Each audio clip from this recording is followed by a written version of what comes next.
Let's make peri peri chicken doner in the air fryer.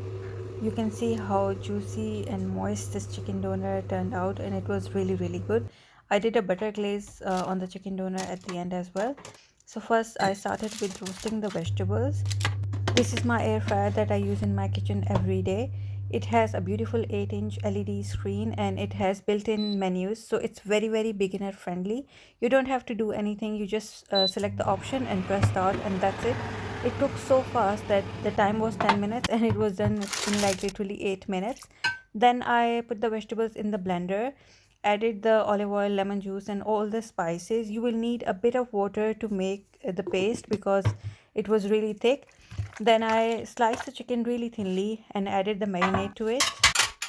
So my air fryer comes with the baking tray and the rotisserie chicken accessories. So it's very easy to make a whole roast chicken or the chicken doner or kebabs in it. I just stacked up all the chicken on the rod and then just put it in.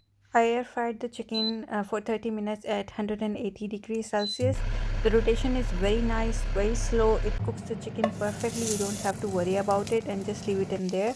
The butter glaze is very simple, just with some butter, paprika and coriander. Just look at the chicken, how beautiful it looks. It's very easy to just take it out. Once the chicken is ready, brush the butter glaze on it and enjoy.